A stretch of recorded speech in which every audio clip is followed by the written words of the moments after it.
तो चलिए दोस्तों, आज के लिए जो क्वेश्चन करेंगे वो देखते हैं। तो कहाँ तक हो चुका था हम लोग का? तो लगभग क्वेश्चन जो है वो 150 तक हो गया था। तो आज जो हम लोग करेंगे वो 151 से करेंगे। ठीक है, कितना? 151 से करेंगे।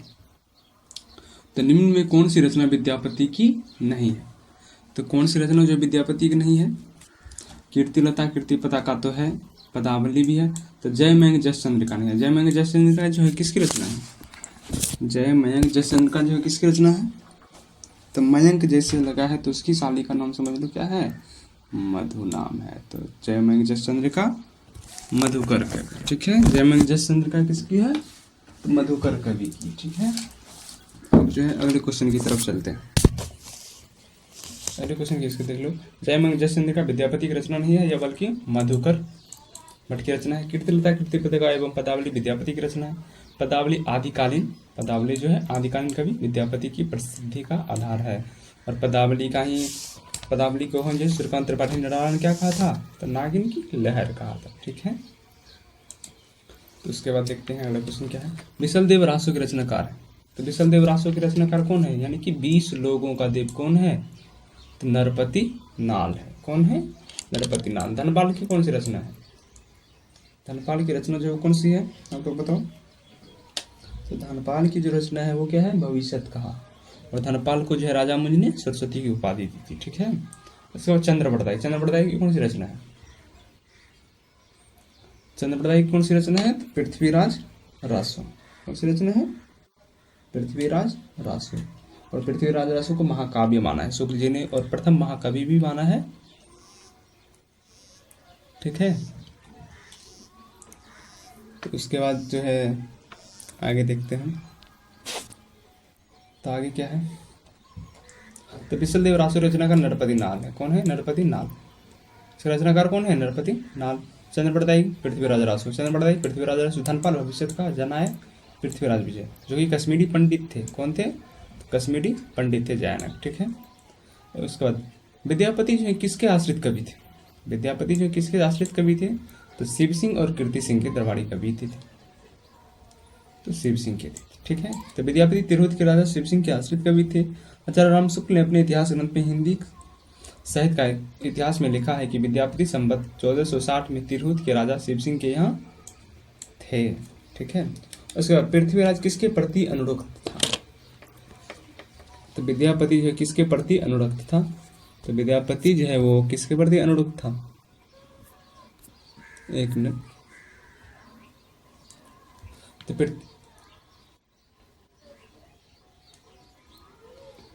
ये तो हो गया पृथ्वीराज, सॉरी विद्यापति पर। पृथ्वीराज किसके प्रति अनुरक्त था? तो किसके प्रति था? तो अनुरक्त था संयोगिता। किसके प्रति? संयोगिता के प्रति। तो किसकी बेटी थी? राजा जयचंद की बेटी थी। ठीक है, पृथ्वीराज संयोगिता के प्रति अनुरक्त था। पृथ्वीराज की वीरता तथा प्रणय कथा को आधार बनाकर चंद्रप्रदाय ने पृथ्वीराज रासो नामक महाकाव्य की रचना की। जबकि पद्मिनी जैसी कृत, पद्मिनी जी किसकी रचना है? तो जैसी की रचना है, जो कि भक्ति काल के सूफी काव्य धारा की है रचना। पद्मावत नायिका है। ठीक है, पद्मिनी जो है किसकी नायिका है? पद्मावत की नायिका है। और पद्मावत जो रचना किसकी है? तो जैसी की है। ठीक है, उसके नाथ संप्रदाय में हठियों का क्या अर्थ है? हठियों का क्या अर्थ है? तो ह का अर्थ है सूर्य और ठ का अर्थ चंद्रमा, और योग पतंजलि से लिया है। तो ह का अर्थ सूर्य है और ठ का अर्थ चंद्रमा है, दोनों का योग। तो सही आंसर हो जाएगा डी। निम्नलिखित में किसका संबंध सिद्ध साहित्य से नहीं है? सरहप्पा का है, सबरप्पा का है, कुकुरिप्पा और गोपी चंद का नहीं। तो गोपी चंद का संबंध सिद्ध साहित्य से नहीं है, बल्कि इसका इन सब का है। ठीक है, तो रावलवेल किसकी है रचना है? तो रावलवेल जो है रोड़ा कवि की मान लो, या रोड कवि। तो रावलवेल किसका और किस तरह की रचना है? तो किसका पहले रचना किसका है? तो रोड़ा कवि का है। और किस प्रकार की रचना है? तो गद्य पद मिश्रित चंपू काव्य। कैसी है? तो चंपू काव्य है। ठीक है, उसके बाद हिंदी के इतिहासकार हिंदी के किस इतिहासकार के मतानुसार सालिभ सूरी को हिंदी का प्रथम कवि माना? तो सालिभ सूरी को जो है किसने प्रथम कवि हिंदी का माना है? तो सूर्य यानी कि सूर्य लगता है। कौन लगता है? तो गणपति जी। तो गणपति चंद्रगुप्त के अनुसार हो जाएगा। ठीक, तो कौन हो जाएगा? गणपति चंद्रगुप्त। तो यहाँ देख लेते हैं कुछ। राहुल संकृताय किसको प्रथम कवि मानते हैं? तो सरहप्पा को राम कुमार वर्मा, स्वयंभू को, और शिव सिंह सेंगर पुष्य पुंड को, आचार्य हजारी प्रसाद द्विवेदी अब्दुल रहमान को मानते हैं। ठीक है। तो प्राकृत की अंतिम अपभ्रंश, प्राकृत की अंतिम अपभ्रंश अवस्था से ही हिंदी साहित्य का आविर्भाव माना जा सकता है।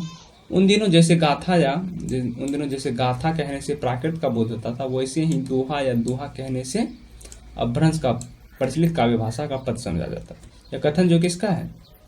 तो जैसे गाथा या गाहा कहने से, जैसे गाथा कहने से प्राकृत का बोध होता है, वैसे ही दोहा या दोहा कहने से अपभ्रंश का बोध होता है। किसका है ये? रामचंद्र शुक्ल का है। ठीक है। उसके बाद तो निम्नलिखित में से कौन सा कवि आदिकाल से संबंधित नहीं है? तो निम्नलिखित में से कौन सा कवि जो आदिकाल से संबंधित नहीं है? अमीर खुसरो है, हेमचंद्र भी है, विद्यापति भी है, गदाधर भट्ट नहीं है। कौन है? गदाधर भट्ट। तो गदाधर भट्ट जो आदिकाल से संबंधित नहीं है, ये दक्षिण ब्राह्मण थे। कहाँ के थे? दक्षिण ब्राह्मण थे, तेलंगाना आंध्र प्रदेश के थे।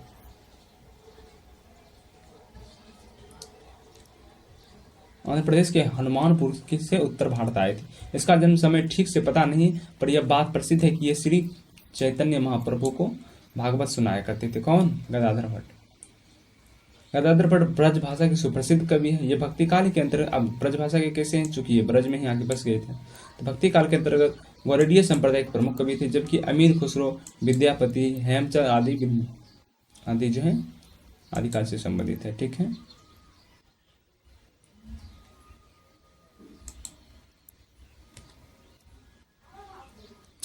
अगला में जाते हैं कि निम्नलिखित में से कौन सा कवि रासो ग्रंथकार नहीं है?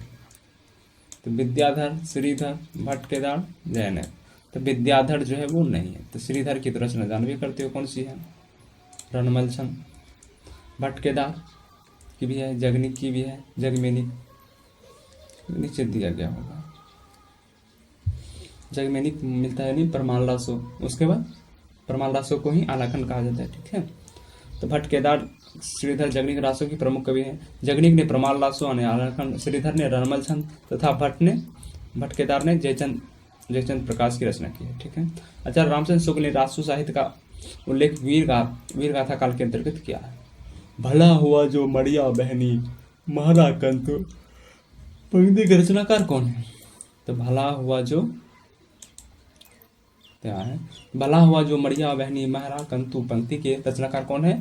तो हेमचंद्र है। हेमचंद की रचना कौन कौन सी है? तो सिद्ध हेम शब्दानुशासन, सिद्ध हेम शब्दानुशासन, सिद्ध हेम या शब्दानुशासन किसकी रचना है? हेमचंद्र की। हेमचंद्र को जो है प्राकृत का पाणिनि कहा जाता है। ठीक है। और ये सिद्ध हेम या शब्दानुशासन क्या है? व्याकरण है, ग्रंथ है। और इसमें जो है पहले क्या प्राकृत, अपभ्रंश और संस्कृत, प्राकृत और अपभ्रंश, संस्कृत, प्राकृत और अपभ्रंश तीनों का समावेश किया गया है इस ग्रंथ में। ठीक है। शब्दानुशासन यानी कि महत्वपूर्ण पुस्तक है। और कौन सी है? तो कुमारपाल चरित्र, योग शास्त्र, प्राकृत व्याकरण, छंदोनुशासन, देसी नाम वाला कोश। ठीक है।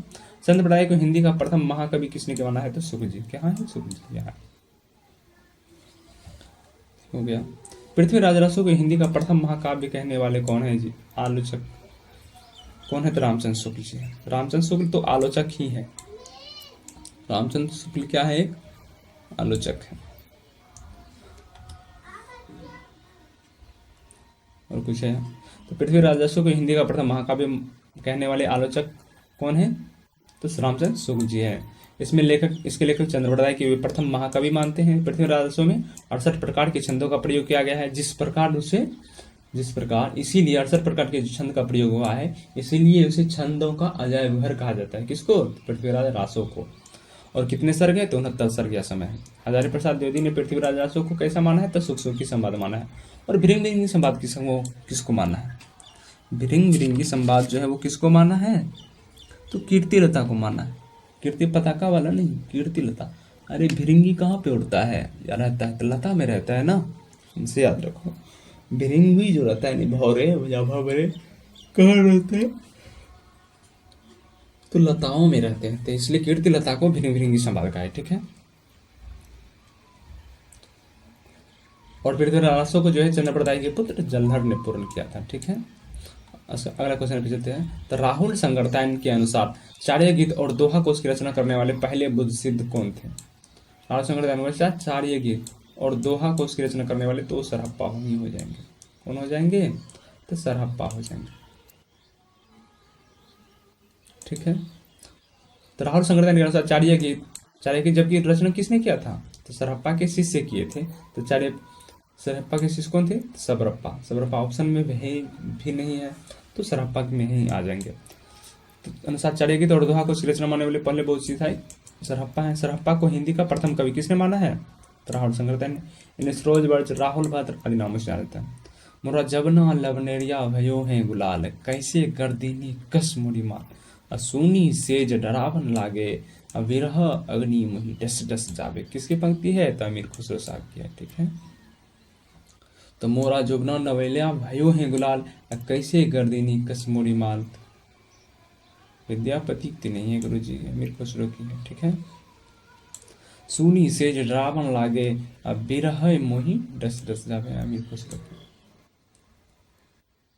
उसका नेक्स्ट क्वेश्चन क्या है? देसील बैना सबजन मिठा, ते तेसन जपो बट्ठा। किसका है? तो विद्यापति। देसील, तो विद्यापति कहाँ थे? अपने देश के थे, अपने देशी के ही थे ना। तो देसील बैना सबजन मिठा, ते तेसन जपो बट्ठा विद्यापति का है। बहुत महत्वपूर्ण पंक्ति है। ठीक है। प्रेम कथा अहि भांति विचार हूँ, अब बूझी ले जे बूझे पर हूँ, मल्लिक मोहम्मद जैसी थे।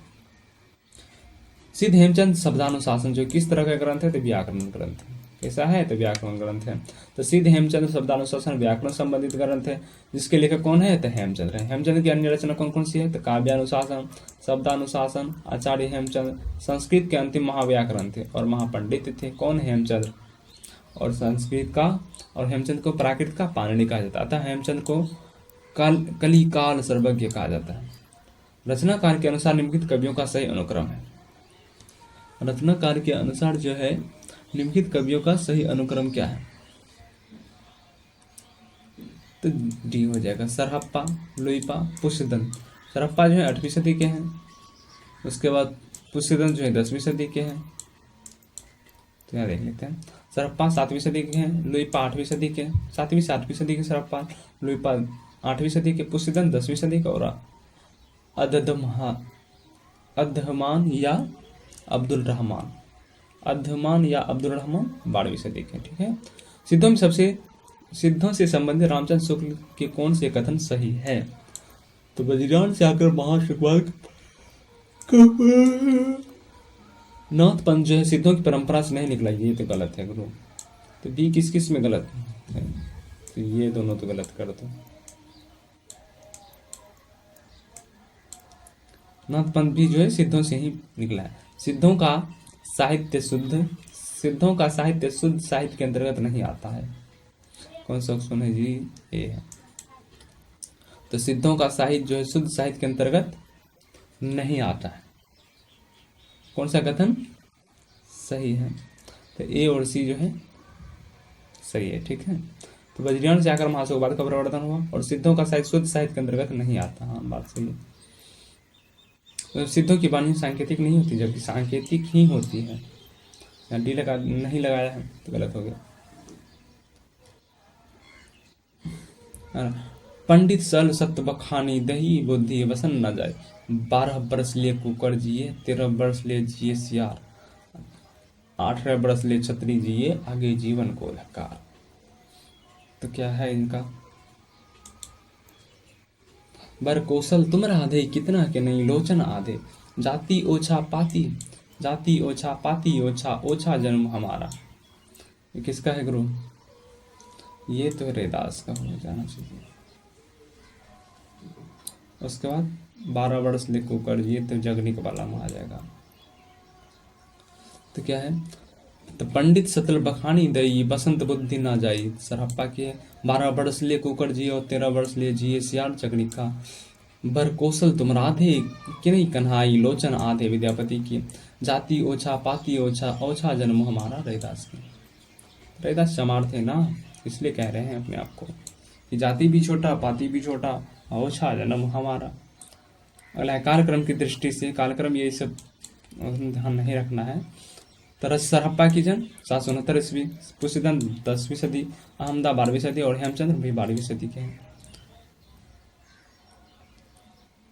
अगला है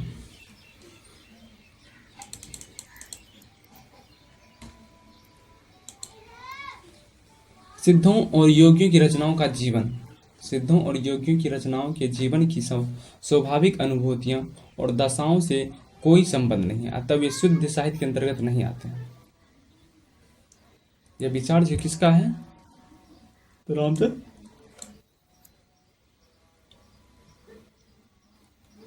शुक्ल जी का है। ठीक है, तो सिद्धों तथा योगियों की रचनाओं का जीवन की स्वाभाविक अनुभूतियां और दशाओं से कोई संबंध नहीं, अतः शुद्ध साहित्य के अंतर्गत नहीं आता है। यह कथन जो किसका है? तो रामचंद्र शुक्ल का है। ठीक है, इसके बाद चलते हैं अगले क्वेश्चन पे। तो निम्नलिखित में से कौन सी रचना पुष्यदंत द्वारा रचित नहीं है?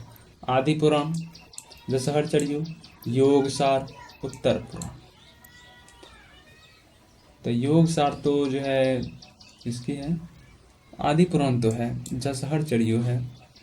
पुष्यदंत की रचना कौन कौन सी है? 63 महापुरुष गुणालंकार, नय कुमारचर्यु और जसहरचर्यु। ए और सी तो कन्फर्म है। तो ए और सी किसमें है? तो ए और सी इसमें, और बी योग सार। योग सार तो दूसरी की है ना शायद। तो इस प्रश्न को सबको समान अंक दिए हैं। पुष्यदंत की रचना 63 महापुरुष गुणालंकार, नय कुमारचर्यु, जसहरचर्यु। पुष्यदंत ने अपने काव्य चौपाई चिन्ह का प्रयोग किया है। पुष्यदंत को जो है हिंदी का भवभूति कहा जाता है। किसने कहा था? तो डॉक्टर बेहानी ने। किसने कहा था? डॉक्टर बेहानी ने। और अपभ्रंश का वाल्मीकि किसे कहा जाता है? तो स्वयंभू को कहा जाता है। तो स्वयंभू को जो है अपभ्रंश का कालिदास कहा जाता है, अपभ्रंश का वाल्मीकि तथा व्यास भी कहा जाता है। उसके पुष्यदंत को जो है भाषा के जनक किसने कहा? तो शिव सिंह सेंगर ने। किसने कहा था? शिव सिंह सेंगर ने। चलिए अगले चलते हैं।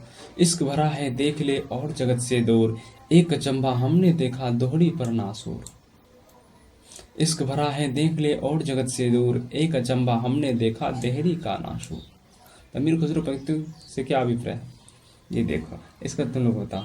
चलो, तो इश्क भरा है देख ले और जगत से दूर, एक अचंभा हमने देखा देहरी का नासूर। तो क्या है? तो ये कुआं है जी। इश्क भरा है, कुआं में जो पानी भरा है वो प्यार ही भरा है, समझो एक तरह से। तो इश्क भरा है देख ले और जगत से दूर, एक अचंभा हमने देखा देहरी से नासूर। तो अमीर खुसरो कवि की पंक्ति का अभिप्राय क्या है? कुआं है। एक थाल मोती से भरा, सबके सिर पर औंधा धरा, चारों ओर वह थाली फिरे, मोती उनसे एक ना गिरे। तो क्या हुआ ये? आकाश है, आकाश तारे। एक नार ने अचरज क्या, सांप मारे पिंजरे में दिया, ज्यों ज्यों सांप ताल को खाए, असूखे ताल सांप मर जाए। क्या है? तो दीपक।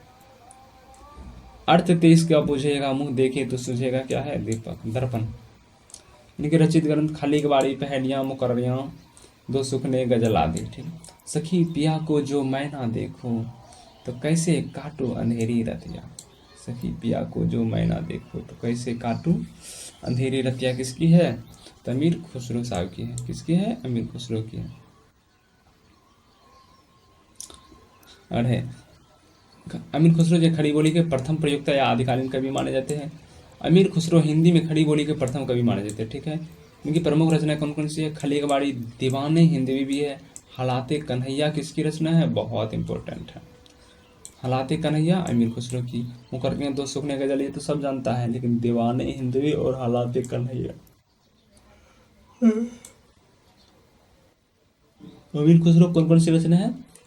तो दीवाने हिंदवी, हालाते कन्हैया किसकी है? तो अमीर खुसरो साहब की है। ठीक है, उसके बाद चलते हैं नेक्स्ट पे। तो सुखने, दो सुखने, गजलें आदि। इन्होंने सितार और तबला का आविष्कार किया है। अमीर खुसरो साहब जो है सितार और तबला का आविष्कार किया है। ये प्रसिद्ध संगीतज्ञ तथा हजरत निजामुद्दीन औलिया के शिष्य थे। किसके शिष्य थे? निजामुद्दीन औलिया के परम शिष्य। जबकि आदिकालीन काव्य विद्यापति की उपाधियां मैथिली कोकिल, विद्यापति की उपाधि मैथिली कोकिल, कवि शेखर, अभिनव जयदेव आदि इनकी प्रमुख रचनाएं हैं। कीर्तिलता कीर्ति पताका गोरक्ष विजय की है। किसकी है? तो गोरक्ष विजय की। ठीक है, नेक्स्ट देखते हैं। ठीक है, तो नेक्स्ट क्वेश्चन क्या है? तो अपभ्रंश के जो नमूने हमें पदों में मिलते हैं वे उस काव्य भाषा के हैं जो पुरानेपन के कारण बोलने की भाषा के कुछ बहुत दिनों तक, भाषा से कुछ अलग बहुत दिनों तक, आदिकाल के अंत क्या उससे पीछे पीछे तक पोथियों में चलती रही। उपयुक्त कथन किसका है? तो ये रामचंद्र शुक्ल जी का है। ठीक है, रामचंद्र शुक्ल का एक जो है इतिहास ग्रंथ कौन सा है? तो हिंदी साहित्य का इतिहास कब लिखा गया था? तो 1929 ईस्वी। और किस रूप में लिखा गया था? तो हिंदी शब्द सागर की भूमिका के रूप में, हिंदी शब्द सागर की भूमिका के रूप में। और किस नाम से लिखा गया था? तो हिंदी साहित्य का विकास नाम से लिखा गया था। ठीक है, शुक्ल जी की उनकी कौन सी पद्धति? तो विधेयवादी पद्धति में लिखा गया था। और अपभ्रंश को आचार्य रामचंद्र शुक्ल ने प्राकृत भाष कहा है। अपभ्रंश को क्या कहा है शुक्ल ने? तो प्राकृत भाष में लिखा है। आचार्य रामचंद्र शुक्ल ने हिंदी साहित्य के 900 वर्षों के इतिहास में उनकी 4 भागों में बांटा है। कैसे कैसे? तो वीर गाथा काल 1050 ईस्वी से 1375 शक संवत माना है। और शुक्ल जी जितने भी समय मानते हैं वो संवत में मानते हैं। ठीक है, शक संवत में। तो भक्ति काल, वीर गाथा काल, भक्ति काल, रीति काल और गद्य काल। आधुनिक काल को जो है शुक्ल जी ने गद्य काल कहा है। ठीक है, ये भी क्वेश्चन आ जाता है सीधा। तो वीर गाथा काल का समय कम से कम है, यानी आदिकाल का 1050 से 1375 संवत, और भक्ति काल का 1375 से 1700 संवत। ये याद रख लो, इम्पोर्टेंट है। उसके बाद तो सब तो अपने हो जाएगा। तब भक्ति काल का समय 1375 से 1700 विक्रम संवत, और रीति काल का 1700 1900 विक्रम संवत, और गद्य काल का 1900 से 1984 विक्रम संवत। और अगर ईस्वी में पूछ दे तो कितना हो जाएगा? आदिकाल का समय 1050 है तो 57 घटा दो, यानी 993 ईस्वी। ठीक है, रचनाएं हैं प्राकृत रचना और रचनाकार से मिलान। तो सबसे पहले हम जानते हैं सरावाकाचार। सरावाकाचार किसकी रचना है? तो सरावाकाचार है देवसेन की। सरावाकाचार किसकी रचना है? तो देवसेन की। जो कि सरावाकाचार जो है क्या है? ये हिंदी की प्रथम रचना मानी जाती है। हिंदी की कैसी रचना मानी जाती है? तो हिंदी की प्रथम रचना मानी जाती है। ठीक है, और देवसेन की और रचना क्या है? देवसेन की और रचना है जैनाभास, सरावाकाचार, सरावाकाचार, नय चक्र और जैनाभास। उसके बाद है, इसको जानते हैं प्रबंध चिंतामणि। तो चिंता कौन करता है? मेरा चिंता कोई भी व्यक्ति करता है, तो मेरा चिंता नहीं अपना चिंता करता है। तो प्रबंध चिंतामणि जैनाचार्य मेरे तुम। तो बी का एक देखो किसमें, बी का एक तो इसमें है, तो बस यही ऑप्शन सही है। चलिए एक ही नहीं हो गया, चलिए यहाँ देख लेते हैं। तो प्राकृत प्रकाश, वर रुचि, सरावाकाचार, देवसेन, प्रबंध चिंतामणि, जैनाचार्य मेरे तुम, कुमारपाल प्रतिभो, सोम प्रभु सूर्य, कुमारपाल चरित्र हेमचंद, कुमारपाल प्रतिभो हेमचंद। ठीक है, उसके बाद नेक्स्ट देखते हैं। तो निम्न में से कौन सा रासो काव्य नरपति नाल द्वारा, नरपति नाल, नर का पति नाल कौन सा है? तो विसल देव रासो। कौन? विसल देव रासो। रचनाकार कौन है? नरपति नाल। और इसमें नायिका कौन है? तो इसमें राजा विसल देव है और नायिका राजमती है। और प्रथम बार 12 मासा का वर्णन इसी में किया गया है। ठीक है, और सिंगाड़ी की रचना है। कैसा रचना है? तो सिंगाड़ी की रचना है। और परमाल रासो, परमाल रासो का रचनाकार जगनिक, और इसी का नाम आलाखंड है। क्या नाम है? आलाखंड। खुमानदासो दलपत विजय, खुमानदासो दलपत विजय। उसके बाद पृथ्वीराज दासो चंद्रप्रताई, और चंद्रप्रताई के पुत्र जलधर ने इसे पूर्ण किया था। ठीक है, तो नेक्स्ट क्वेश्चन देखते हैं। तो विसल देव रासो काव्य पंक्ति जो है, तो विसल देव रासो काव्य नरपति नाल द्वारा रचित है। प्रमाण रासो इसमें बता ही दिया। तो निम्न में से नाथ साहित्य की कौन सी विशेषता नहीं है? निम्न में से नाथ साहित्य की जो विशेषता कौन सी नहीं है? रामायण तथा महाभारत से संबंधित कथाओं का साहित्य में समावेश, चित्त शुद्धि और सदाचार में व्यवस्था, गुरु महिमा तो है, उलटवासियां, ये भी कह सकते हो। तो ये नहीं है, रामायण तथा महाभारत से संबंधित कथाओं का साहित्य में समावेश, तो यही सही नहीं है। नाथ साहित्य की विशेषता नहीं। अन्य विकल्प जो चित्त शुद्धि, सदाचार में गुरु महिमा है, बहुत वर्णन है। उलटवासियां नाथ साहित्य की विशेषता है। उलटवासियां जो नाथ साहित्य की विशेषता है। और कबीर पंथी में भी उलटवासियों का प्रयोग किया है कबीर जी ने भी। नाथ संप्रदाय उत्तर पश्चिमी भारत का धार्मिक पंथ है। इसमें आराध्य क्या है? नाथ पंथ में तो शिव जी हैं। यह हठ योग, हक अर्थ सूर्य, उठ अर्थ चंद्रमा, योग साधना पद्धति पर आधारित पंथ है। इसके संस्थापक कौन है? तो गोरखनाथ है। इनके गुरु कौन थे? तो मत्स्येंद्रनाथ। और मत्स्येंद्रनाथ के गुरु कौन थे? तो जालंधर नाथ कहे जाते हैं। ठीक है, तो माछ, इनके गुरु कौन थे? तो माछ, मत्स्येंद्र से माछ समझो। और माछ कहाँ रहता है? तो जल में। ठीक है, तो जालंधर नाथ। पीछे लगाई जाई था लोक वेद के साथ, आग थे सतगुरु मिलिया दीपक दिया हाथ। पीछे लगा जाई था लोक वेद के साथ, आग के सतगुरु मिलिया दीपक दिया हाथ। किसका पंक्ति है गुरु जी? लोक और वेद की रूढ़ विवादता परमतत्व को अभिज्ञान का मार्ग प्रस्तुत करना। तो क्या कहना चाहते थे कबीर इसमें। उसके बाद सहज ज्ञान के प्रवर्तक हैं। सहज ज्ञान के प्रवर्तक कौन है, तो सरहप्पा। सहजन यानी बौद्ध धर्म की जो एक शाखा है, तो सहजन के प्रवर्तक कौन थे, तो सरहप्पा थे। तो बौद्ध धर्म के सहजयान अथवा ब्रजयान, सहजयान अथवा ब्रजयान शाखा से संबंधित 84 सिद्धों में प्रथम सिद्ध कौन है, तो सरहप्पा है। ये 8वीं सदी के कवि है और इसको प्रथम कवि किसने माना है, तो राहुल शंकरतन ने। तो सहजयान का प्रवर्तक माना जाता है। क्या माना जाता है, प्रवर्तक माना जाता है। किसको, सरहप्पा को। सरोज बर्ज, इसका अन्य नाम सरोज बर्ज, राहुल भद्र आदि नामों से प्रसिद्ध है। सरहप्पा को राहुल शंकरतन ने हिंदी का प्रथम कवि माना। सरहप्पा द्वारा रचित ग्रंथ, सरहप्पा की रचित ग्रंथ कौन सी है, तो दोहा कोश। और इनके शिष्य थे सबरप्पा। सबरप्पा ने कौन सी लिखी, तो चर्यापद, जो कि अनुष्ठानों के समय गाया जाता है, जो कि एक प्रकार का गीत है। भाव और शिल्प की जो परंपरागत संत साहित्य में जाकर नए रूप में उभरी, उनका बीज रूप सरहप्पा के काव्य में दृश्यगत है। ठीक है, भाव रटवासी सबका जो प्रयोग हुआ है, कबीरदास ने जो किया है, उनका जो एक तरीका से बीज समझो तो सिद्ध साहित्य में ही है। ठीक है, तो सरहप्पा में है। सबरप्पा की पुस्तक कौन सी है, तो चारेपद, जो कि एक प्रकार का गीत है। उसके बाद चरपा लुईपा, लुईपा सरहप्पा का सी, सबरप्पा सबरप्पा का सी, लुईपा, जो कि सिद्धों में सर्वश्रेष्ठ थे, मतलब कि सबसे ऊंचा स्थान रखते थे, विख्यात थे। उसके कन्हप्पा, डोम्बिपा, कुहरिपा आदि काल के अन्य प्रमुख सिद्ध कवि हैं। ठीक है, तो चलिए नेक्स्ट क्वेश्चन पे चलते हैं। संदेश रासक के रचयिता कौन है, संदेश रासक, संदेश रासक के रचनाकार कौन है, तो अब्दुल रहमान, जो कि एक खंड काव्य है। क्या है, खंड काव्य है और धर्मीतर, प्रथम धर्मीतर रास ग्रंथ है। तो यहाँ पे लिखा है अभ्रंश भाषा के समर्थक कवि को अब्दुल रहमान, इसको प्रथम कवि किसने माना है, तो अब्दुल रहमान यानी हारजाई प्रसाद द्विवेदी। संदेश रासक नामक हिंदी काव्य ग्रंथ की रचना की। संदेश रासक जो है एक खंड काव्य, कैसा काव्य है, तो खंड काव्य। इसमें जो विक्रमपुर की एक वियोगिनी का विरह वर्णन है, विक्रमपुर की एक वियोगिनी का विरह कथा जो है वर्णन है। खड़ी बोली के प्रथम कवि कौन है, तो अमीर खुसरो। खड़ी बोली के प्रथम कवि कौन है, तो अमीर खुसरो। असली नाम क्या था, तो अबुल हसन। और इनकी रचना खाली कबाड़ी, दो सुखने, गजलें आदि है। ठीक है, और हेमचंद्र की प्रसिद्ध रचना क्या है, तो सिद्ध हेम या शब्दानुशासन।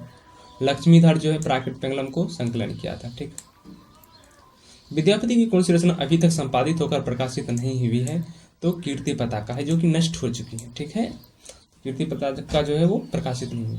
तो विद्यापति की जो रचना है कीर्ति पताका अभी तक संपादित होकर प्रकाशित नहीं हो सकी है।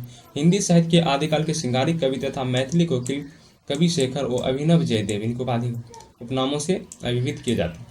विद्यापति ने कीर्तिलता, कीर्ति पताका एवं पदावली नामक काव्य ग्रंथों की रचना की। कीर्तिलता एवं कीर्ति पताका, कीर्तिलता में कीर्ति सिंह का वर्णन, कीर्ति पताका में शिव सिंह का वर्णन। और कीर्तिलता को ही जो है एचपीडी ने भृंग भृंगी संवाद कहा है। ठीक है, अपने आश्रयदाता किस, कीर्ति सिंह, और ये तो हो गया। आत्मबोध किसकी रचना है, आत्मबोध किसकी रचना है, तो आत्मबोध जो है वो गोरखनाथ की है। आत्मबोध किसकी रचना है, तो गोरखनाथ की। आत्मबोध नामक ग्रंथ जो है रचना नाथ संप्रदाय के प्रवर्तक गुरु गोरखनाथ ने की है। गोरखनाथ की अन्य रचनाओं जैसे गुरु महिमा, इंद्रिय निर्गम, प्राण साधना, वैराग, कुंडलिनी जागरण एवं शून्य समाधि प्रमुख है। पीताम्बर दत्त बर्थवाल, पीताम्बर दत्त बर्थवाल ने गोरखनाथ की रचनाओं का संकलन किस नाम से किया था, तो गौरखवाणी से। पीताम्बर दत्त बर्थवाल जो है किस नाम से इनका किया है, तो गौरखवाणी नाम से किया। माधव हम परिणाम निराशा, यह काव्य पंक्ति किस कवि की है, तो विद्यापति की है। माधव हम परिणाम निराशा किसकी है, तो विद्यापति की है। ठीक है, माधव हम परिणाम निराशा काव्य पंक्ति आदिकालीन कवि विद्यापति की है। विद्यापति बिहार प्रांत के कहाँ के थे, दरभंगा जिला के विपसी नामक गाँव के थे। इनके गुरु का नाम क्या था, तो पंडित हरि मिश्र था। इनके द्वारा रचित ग्रंथ कीर्तिलता, कीर्ति पताका जो कि भट्ट में लिखा गया है, पदावली और गौरवबीज जो कि नाटक है वो मैथिली भाषा में लिखा गया है। संस्कृत में कौन कौन है वो आप लोग बताइएगा। बोधगान और दोहा, बोधगान और दोहा का संपादन किसने किया था, तो संपादन प्रवचन बागची ने किया था। हरप्रसाद शास्त्री किया था। अच्छा हाँ, हरप्रसाद शास्त्री किया था। हरप्रसाद शास्त्री बोधगान और दोहा का संपादन किया था। प्रबोध बागची किसका किया था, दोहा कोश का, जो कि सरहप्पा का। सरहप्पा का जो दोहा कोश है उसका संपादन किसने किया था, तो प्रबोधचंद बागची। राहुल शंकरतन हिंदी काव्य धारा के। उसके बाद चलते हैं नेक्स्ट क्वेश्चन पे।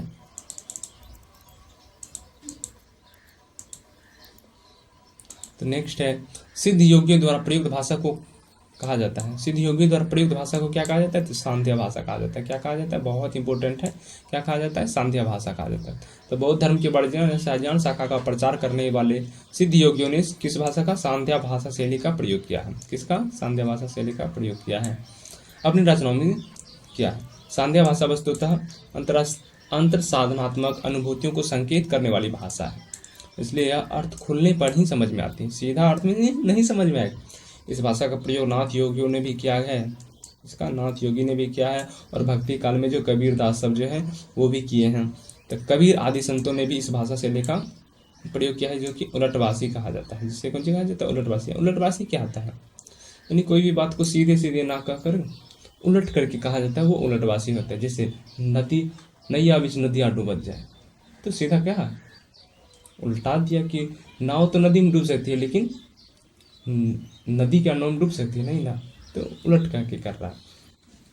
राहुल शंकर ने 84 सिद्ध कवियों में सरहप्पा को हिंदी का प्रथम कवि माना है। सरहप्पा की कृत दोहा को जो है, और सरहप्पा की कृत चार्य पद है, जो कि एक प्रकार का गीत है। सिद्ध साहित्य की प्रमुख रचनाएं हैं। ठीक है, उसके बाद चलते हैं नेक्स्ट क्वेश्चन पे।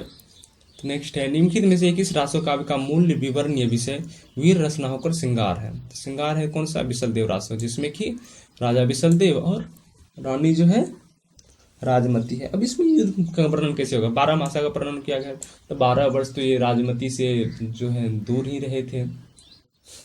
ठीक है, उनके वियोग में कैसे रह रही थी रानी, तो 12 वर्ष का जो है 12 महीना, तो वो जो है कैसे रहे, कैसे तड़पे, ये सब तो जो लिखा जाएगा तो वीरा कथा वो श्रृंगारिक में ही आ जाएगा ना। तो नरपति नाल कृत विशलदेव रासो मूलतः एक मुक्तक का गैक काव्य है। विशलदेव रासो जो है आदिकालीन रासो काव्य परंपरा की श्रृंगारिक रचना। कैसी है? तो श्रृंगारिक रचना। इसमें भोज परमार की पुत्री राजमती, किसकी पुत्री थी? तो भोज परमार की, राजा भोज की थी, एवं राजा विशलदेव तृतीय के विवाह वियोग एवं पुनर्मिलन की कथा सरस शैली में प्रस्तुत की गई। आदिकालीन रचना विशलदेव रासो श्रृंगारिक परंपरा विद्यापति और भक्ति काल के प्रेमाख्यान काव्यों से होते हुए रीति काल के श्रृंगारिक काव्य में चरम विकास को प्राप्त हुई। आलाखंड का दूसरा नाम है, आलाखंड का दूसरा नाम क्या है और कब गाया जाता है आलाखंड में? ये बताइएगा कमेंट में। आलाखंड का प्रमाल रासो पहले ही ऑप्शन में आ गया, तो प्रमाल रासो की रचनाकार जगनिका, और जग में ही तो क्या होता है? आलावदन का नाच होता है। तो परमाल रासो का दूसरा नाम क्या है? तो परमाल रासो। और आलाखंड कब गाया जाता है? तो वर्षा ऋतु में। अरे आलावदन का नाच कब होता है? वर्षा ऋतु में होता है ना, कोई तो पूछ रहा है। विशलदेव रासो के रचनाकार कौन है? नरपति नाल, जो कि श्रृंगारिक रचना है। हमीर रासो के रचनाकार सारंगधर। खुम्मन रासो दलपति विजय। उसके बाद परमाल रासो काव्य कीर्ति के कवि का नाम है। परमाल रासो काव्य कीर्ति के कवि का नाम क्या है? तो जगनिक। किधर जी? यही है। अच्युत चरण तरंगनी शिव सिर मालती माल, हारी ना बनिया सुर सड़ी कीजो इन दब भाल। इन दोनों के रचनाकार के नाम है क्या है जी गुरु? चलिए देखते हैं। तो रहीमदास थे। क्या थे? रहीमदास। ठीक है, अगला चलते हैं। पंडित चंद्रहास शर्मा गुलेरी ने किसको पुरानी हिंदी का प्रथम कवि माना है? तब पुरानी हिंदी का प्रथम कवि जो है चंद्रहास शर्मा गुलेरी किसको मानते हैं? तो राजा मुंज को मानते। किसको मानते हैं? राजा मुंज को प्रथम कवि किसने माना है? तो चंद्रहास शर्मा गुलेरी ने माना है। चंद्रहास शर्मा गुलेरी ने माना है राजा मुंज को प्रथम कवि। ठीक है, तो राजा मुंज को चंद्रहास शर्मा गुलेरी ने पुरानी हिंदी का प्रथम कवि माना है और प्रथम कवि भी माना है। 10वीं शताब्दी के अंतिम चरण में हिंदी साहित्य के प्रारंभिक चरण के रूप में स्वीकृत किया गया है। या तब यह है कि पंडित चंद्रहास शर्मा क्या थे? चंद्रहास शर्मा गुलेरी जो है कनिकार थे। उसने कहा था, जो इनकी प्रसिद्ध है। उसके बाद बुद्धू का कांटा एवं सुखमय जीवन, बुद्धू का कांटा एवं सुखमय जीवन भी गुलेरी जी की रचना है, श्रेष्ठ कहानी है। उसने कहा था कि कहानी 1915 ईस्वी में सरस्वती, उसने कहा था जो एक कहानी है उसका जो प्रकाशन सरस्वती पत्रिका में हुई थी। उसके बाद है रचना कुछ बोल रहा है, तो साली बंसुरी की तो भारतेश्वर बाहुबली रचना, ये तो चलो याद है। आंसू कवि किसकी है? तो चंदन वाला। आंसू कवि की रचना क्या है? तो चंदन वाला रस किसकी है? तो आंसू कवि। चलिए मिलाते हैं। डी का 4 देखते हैं। डी का 4 तो एक ही में है, तो बी ऑप्शन बी सही हो जाएगा। तो विजय सेंसुरी रेवंत गिरिराज, नरपति नाल विशलदेव रासो, साली बंसुरी भारतेश्वर बाहुबली रास, आंसू कवि चंदन वाला रास और डोंबिपा योग चर्चा। हलाते कन्हैया जो कि भी आगे जस्ट पढ़ाए थे, हलाते कन्हैया किसकी रचना है गुरु? और पूछा गया है यूपीटीजीटी के। हलाते कन्हैया किसका है? तो अमीर खुसरो की। हलाते कन्हैया किसकी है? अमीर खुसरो का। तो हलाते कन्हैया अमीर खुसरो की रचना है। उत्तर प्रदेश के जन्म कहाँ हुआ था? तो एटा जिला में, इटावा में नहीं, एटा जिला के पटियाली गांव में। देखो ऑप्शन में दे देगा पटियाला, तो पटियाली नहीं, बहुत आराम से करना है, पटियाला नहीं पटियाली है। तो एटा जिला के पटियाली गांव में हुआ था। 1955 ईस्वी में जन्मे अमीर खुसरो को खड़ी बोली का हिंदी का प्रथम कवि माना जाता है। तो खड़ी बोली का जो है प्रथम कवि माना जाता है खुसरो साहब को। इनकी कुछ रचनाएं खली गवाड़ी, जो कि एक शब्दकोश है, व्याकरण ग्रंथ है, दो सुखने, पहेलियां, मुकरलियां, गजलें। अमीर खुसरो की प्रमुख रचना कीर्ति है। उसके बाद कीर्ति लता, कीर्ति बताएगा किसकी है? तो विद्यापति की है। ठीक है, उसके बाद चलते हैं नेक्स्ट क्वेश्चन पे।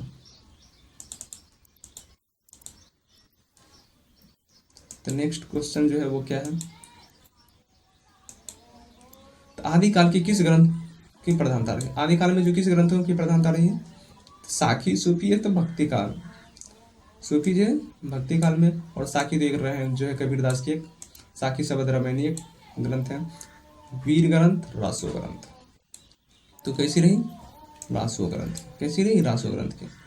तो आदिकाल में जो है रासो ग्रंथ की प्रधानता रही है। इन्हीं रासो ग्रंथ के आधार पर जो आचार्य शुक्ल ने इस काल का नाम जो क्या दिया? आदिकाल रखा है। इस काल में प्रसिद्ध रासो ग्रंथ जो है कौन से है? तो पृथ्वीराज रासो, खुमान रासो, विशलदेव रासो। ठीक है, ये सब नाम है।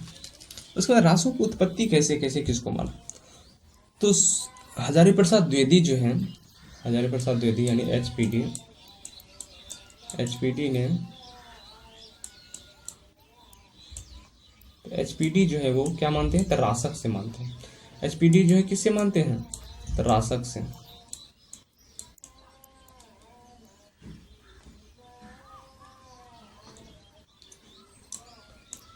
यानी हजारी प्रसाद द्विवेदी जो वो रासक से मानते हैं।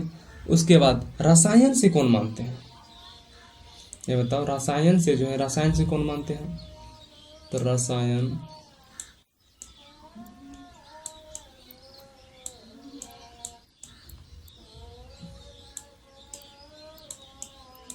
रसायन से कौन मानते हैं? रासों की उत्पत्ति रसायन से कौन मानते हैं? शुक्ल जी मानते हैं। कौन मानते हैं? तो शुक्ल जी मानते हैं। ठीक है, उसके बाद जो है राजस्वी से कौन मानते हैं? तो राजस्वी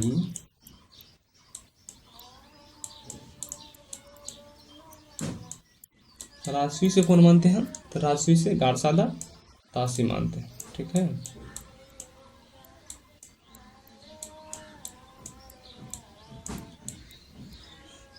और रासक से कौन मानते हैं? तो एचपीडी मानते हैं। यानी हजारी प्रसाद द्विवेदी रासक से मानते हैं, शुक्ल जी रसायन से मानते हैं, और राजस्वी गारसादा तासी मानते हैं। ठीक है, तो चलिए अगले में चलते हैं। आचार्य हजारी प्रसाद द्विवेदी के अनुसार 14वीं और 15वीं शताब्दी के हिंदुओं मुसलमान सामंतों, शहरों की सेना के सिपाहियों और लड़ाइयों के जीवंत और यथार्थ वर्णन किस कीर्ति में हुआ है? तो कीर्ति लता में हुआ। किसमें? कीर्ति लता में हुआ है। ठीक है, आचार्य हजारी प्रसाद द्विवेदी के अनुसार 14वीं और 15वीं शताब्दी के मुसलमान सामंतों, शहरों, सेना और सिपाहियों की लड़ाइयों का जीवन जो है यथार्थ वर्णन विद्यापति की कीर्ति लता में हुई है। विशलदेव रासो में किस शैली का प्रयोग किया गया है? विशलदेव रासो में जो है वो किस शैली का प्रयोग किया गया है? तो सिंगारिक शैली का, सिंगारिक रचना है। और सॉरी, शैली पूछ रहा है ना, कौन सी शैली? तो गय पद का। कैसा? गय पद। ठीक है, विशलदेव रासो रचना 1212 ईस्वी में, बोसे विशलदेव, बोसे 1212। तो नरपति नाल ने की थी। इस काव्य ग्रंथ की चरित्र नायक भोज प्रमाण की पुत्री कौन थी? तो राजमती। और अजमेर के राजा कौन थे? विशलदेव तृतीय। अन्य रासों का भी भांति विशलदेव रासो जो है वो काव्य ना होकर विरह काव्य है, जिसका मूल रूप क्या है? तो गय काव्य है। जयमंग जयचंद्रिका की रचनाकार कौन है? तो जयमंग है ना, तब तो मधुकर कवि। तो उसके बाद है जयचंद्र प्रकाश भटकेदार, विशलदेव रासो, नरपति नाल, परमाल रासो, सॉरी विजयपाल रासो, नंद सिंह। मिलन कीजिए। विशलदेव रासो किसके हैं? तो 20 लोगों का देव कौन है? विशलदेव रासो, नरपति नाल। पृथ्वीराज रासो किसका है? बताइएगा। तो विशलदेव रासो चंद्रवरदाई, परमाल रासो जगनिक। केकरा से बात करै छी? तोरा नानो से मर्चेनो के बियाह लेबी? ना, परमाल रासो दलपति विजय हैं? नहीं रे।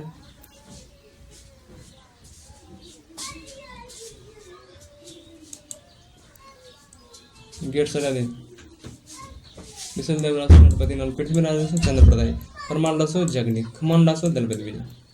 भविष्यत कहा की रचनाकार कौन है? भविष्यत कहा की रचनाकार कौन है? तो धन्यपाल। इनको सरस्वती की उपाधि दी किसने? राजा मुनि ने। तो भविष्यत कहा किसकी रचना है? धनपाल की। और पुष्यदंत, पुष्यदंत की कौन सी रचना है? तो पुष्यदंत की नय कुमार चढ़ियो, जसर चढ़ियो और नय कुमार चढ़ियो और जसर चढ़ियो और 63 महापुरुष गुण अलंकार। स्वयंभू की रचना, स्वयंभू की रचना कौन सी है? तो स्वयंभू की रचना है पाम चढ़ियो, ऋष्णुम चढ़ियो, स्वयंभूषण। ठीक है। और स्वयंभू को जो है अभ्रंश का वाल्मीकि तथा व्यास कहा जाता है। और सरहप्पा की रचना दोहा कोश। विद्यापति ने कुल कितने ग्रंथों की रचना की है? तो 14। कितना? 14। लेकिन बीपीएससी कह रहा है कि 16 माना है। और देखिए यूपी टीजीटी भी 16 ही माने हैं, तो इसलिए 16 ही मान लो इनको। तिरहुत के शासक शिव सिंह के आश्रय में रहते हुए विद्यापति ने कुल 16 ग्रंथों की रचना की है। इन्हें मैथिली कोकिल भी कहा जाता है। इनके प्रमुख ग्रंथों कीर्तिलता, कीर्तिपताका। तो विद्यापति कुल कितने ग्रंथ लिखे हैं? तो 16 ग्रंथ लिखे हैं। श्रृंगार काव्य है बिसलदेव रासो। उसके बाद देखते हैं निम्नलिखित में से कौन सी रचना पुष्यदंत की नहीं है? पुष्यदंत की रचना महापुराण तो है, नय कुमार चढ़ियो, जसर चढ़ियो है, पाम चढ़ियो ये तो स्वयंभू का है। पाम चढ़ियो किसकी है? तो स्वयंभू की। सरहप्पा का संबंध निम्न में से किसका है? सिद्ध साहित्य, नाथ साहित्य को नहीं, जैन ने तो सिद्ध साहित्य।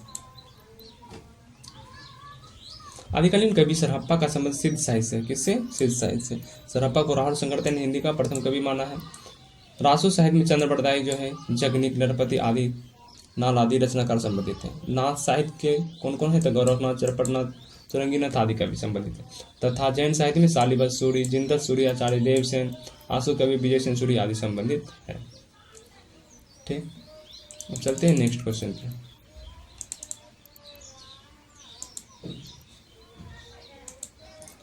निम्न में कौन सी शिलांकृत रचना है? तो रोड पे लगा रहता है तो कौन सी है? रावलवेल और रोड़ा कवि लिखा है। तो रावलवेल है क्योंकि शिलांकृत रचना है और एक प्रकार का चंपू काव्य भी। और इसको किसने लिखा था? तो रोड़ा कवि ने। वर्ण रत्नाकर किसकी है? तो ज्योतिश्वर ठाकुर की। वर्ण रत्नाकर किसकी रचना है? तो ज्योतिश्वर ठाकुर, जो कि मैथिली भाषा में लिखी गई है। पाहुड़ देहा मुनि राम सिंह। रामचरितमानस किस में लिखा गया? दोहा में लिखा गया है ना। तो पाहुड़ दोहा भी कौन लिखेगा? दोहा मुनि राम सिंह। दोहा है राम जी का। प्राकृत पिंगलम का संकलन लक्ष्मीधर ने किया था और रचना किसने किया था? विद्याधर ने। तो रावलवेल शिलांकृत करती है। इसके रचयिता रोड़ा कवि है। 10वीं शताब्दी के रचित गद्यपद मिश्र चंपू काव्य है। इस ग्रंथ की नायिका कौन है? तो रावल है। रावलवेल को हिंदी की नक्सिक वर्णन की परंपरा का आरंभकर्ता माना जाता है। रावलवेल जो है में हिंदी की नक्सिक वर्णन का परंपरा का प्रारंभ होता है। शालिवंशुरी की रचनाकार कौन है? और इसको प्रथम कवि किसने माना? हमको ये बताइए। शालिवंशुरी की रचना का नाम क्या है? तो क्या है? भारतेश्वर बाहुबली राज। प्रथम कवि किसने माना है? गणपति चंद्र गुप्त। अमीर खुसरो किस नाम से जाने जाते हैं? अमीर खुसरो जो है वो किस नाम से जाने जाते हैं? तो अमीर खुसरो जो है वो तोतिया हिंद नाम से जाने जाते हैं। अमीर खुसरो किस संप्रदाय में दीक्षित हुए थे? देखो अमीर खुसरो जी चिश्ती संप्रदाय में दीक्षित थे। किस संप्रदाय में? तो चिश्ती संप्रदाय में दीक्षित हुए थे। इनका जन्म जो है एटा जिले के पटियाली गांव, पटियाली गांव में हुआ था। इनके पिता का नाम सैफुद्दीन महमूद था। अमीर खुसरो के पिता का नाम क्या था? तो सैफुद्दीन महमूद था। ये निजामुद्दीन औलिया के शिष्य थे। किसके शिष्य थे खुसरो साहब? तो निजामुद्दीन औलिया के शिष्य थे।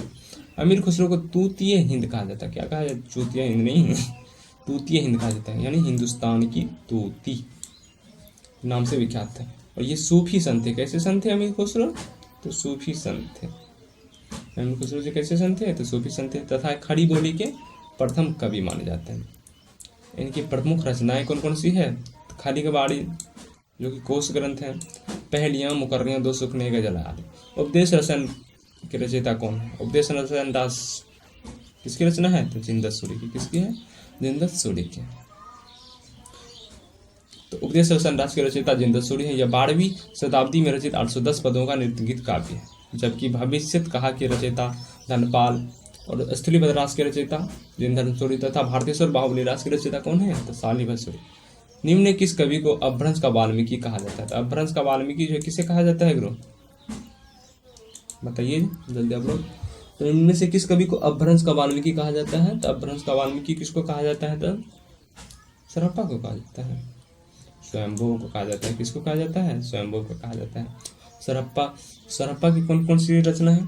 सरप्पा की दोहा कोश है। और स्वयंभू की रचना कौन कौन सी है? तो स्वयंभू की जो रचना है वह है पामचर्यु, ऋष्णमचर्यु, शंभुचंद। पामचर्यु, ऋष्णमचर्यु, शंभुचंद। पामचर्यु को राम का चरित, पामचर्यु में जो है राम का चरित विस्तार से है। ऋष्णमचर्यु में जो है कृष्ण का चरित विस्तार है। पामचर्यु को जो जैनी रामायण भी कहा जाता है और अपभ्रंश का भी रामायण कहा जाता है। शंभु जो जैन परंपरा के प्रथम कवि हैं तथा अपभ्रंश का वाल्मीकि तथा व्यास कहा जाता है। और अपभ्रंश का वाल्मीकि सॉरी अपभ्रंश का कालिदास कहा था किसने? डॉक्टर बिहारी ने। और शंभु कब के कवि हैं? 8वीं सदी के कवि हैं। उसके बाद पुष्यदंत। पुष्यदंत की रचना कौन कौन सी है? तो इसका है 63 महापुरुष के अलंकार, जिसे कि महापुराण भी कहा जाता है या जैन महापुराण भी कहा जाता है। उसके बाद नय कुमार चरियो और जसहर चरियो, ठीक है। उसके बाद इसको प्रथम कवि किसने माना था? प्रथम कवि किसने माना था पुष्यदंत को? तो शिव सिंह सेंगर ने। किसने माना था? शिव सिंह सेंगर ने माना था प्रथम कवि, ठीक है। और इनको जो है भाखा की जड़ भी कहा है। शिव सिंह सेंगर ने क्या कहा? भाखा की जड़ कहा। और हिंदी का भवभूति किसे कहा जाता है? तो पुष्यदंत को ही कहा जाता है। और किसने कहा था? तो डॉक्टर भयानी ने कहा था, ठीक है। और कब के कवि हैं? तो ये 10वीं सदी कवि है। और सरप्पा की रचना कौन सी है? तो दोहा कोश। सरप्पा की रचना कौन सी है? दोहा कोश। इनको प्रथम कवि किसने माना है? राहुल शंकर तैन ने। हेमचंद्र की एक प्रमुख रचना जो है सिद्ध हेम या शब्दानुशासन है। और कौन कौन सी रचना है? और हेमचंद्र को जो है प्राकृत का पाणिनि कहा जाता है। इनकी और रचना क्या है? तो सिद्ध हेम या शब्दानुशासन, कुमारपाल चरित, योग शास्त्र, प्राकृत व्याकरण, छंदोनुशासन, देसी नाम वाला कोश, व्यासर्व काव्य। उसका किस कवि को अभिनव जयदेव यानी नया जयदेव किसको कहा जाता है? तो विद्यापति कहा जाता है। किसको कहा जाता है? विद्यापति को कहा जाता है, ठीक है। उसको चलते हैं नेक्स्ट क्वेश्चन पे। तो नेक्स्ट क्वेश्चन क्या है? तो आदिकालीन कवि विद्यापति अभिनव जयदेव के नाम से जाना जाता है। यह उपाधि तिरहुत के राजा शिव सिंह ने दिया था। अभिनव जयदेव किसने कहा था विद्यापति को? तो तिरहुत के राजा शिव सिंह ने क्या कहा था? विद्यापति के प्रशंसकों ने उन्हें कई उपाधियां दी है, जैसे कि कवि शेखर, क्या? कवि शेखर, कवि कंठाहार, नव कवि शेखर, खेलन कवि, दशावधान, पंचानन, मैथिली कोकिल आदि। विद्यापति तिरहुत के राजा शिव सिंह और कीर्ति सिंह के दरबारी कवि थे। इनके द्वारा रचित ग्रंथ जो है निम्न है: पदावली, कीर्तिलता, कीर्ति पदाका, भू परिक्रमा, पुलिस परीक्षा, लिखनावली, सेव सर्वसार, गंगा वाक्यावली, दान वाक्यावली, गया पतलक, दुर्गा भक्त रांगनी आदि बहुत सी रचना है। और टोटल रचना कितनी है विद्यापति की? तो 16 मानी जाती है। कितनी रचना है विद्यापति की कुल? तो 16 रचना है। विद्यापति की टोटल रचना कितनी है? तो 16 रचना है। कितनी रचना है गुरु? तो 16 है, ठीक है। तो अब चलते हैं हम लोग नेक्स्ट क्वेश्चन पे। तो नेक्स्ट क्वेश्चन क्या है? निम्न में से कौन सी रचना जो है व्याकरण ग्रंथ है? कीर्ति पताका, उक्ति व्यक्ति प्रकरण और वर्ण रत्नाकर ज्योतिश्वर ठाकुर की जो रचना है। तो उक्ति व्यक्ति प्रकरण जो है दामोदर पंडित की, ये एक व्याकरण ग्रंथ है। कीर्ति पताका किसकी है? तो विद्यापति की। चार्यपद किसकी है? सरहप्पा का शीश था सौरभ उसकी है। वर्ण रत्नाकर किसकी है? ज्योतिश्वर ठाकुर की है। प्रबंध चिंतामणि की रचयिता कौन है? प्रबंध चिंता कौन करता है? मेरा चिंता करता है नहीं, सब अपना अपना चिंता करता है, मेरा बड़ा। तो प्रबंध चिंतामणि मेरुतुंग की। प्रबंध चिंतामणि की रचयिता आचार्य मेरुतुंग है। इस ग्रंथ में धाराधिपति मुंज के दोहे का साहित्यिक महत्व सबसे अधिक है। ये दोहे अपभ्रंश भाषा में है, जबकि उक्ति व्यक्ति प्रकरण के रचयिता कौन है? तो दामोदर पंडित। रावल बिल के रचयिता कौन है? तो रोड़ा कवि। तथा चंदन बाला रस के कवि कौन है? तो आशु है। काव्य पंक्तियां कुछ है, देखिएगा, छोड़ो कवि। उसके बाद रचनाकार की दृष्टि से कवियों का शयनोक्रम देखो एक बार। पुष्यदंत जो है 10वीं सदी कवि है। स्वयंभू तो 8वीं सदी कवि है, सब जानता है। तो सबसे पहले तो स्वयंभू जिसमें आ जाए तो वही आंसर होगा। चलिए अब नेक्स्ट क्वेश्चन पे चलते हैं।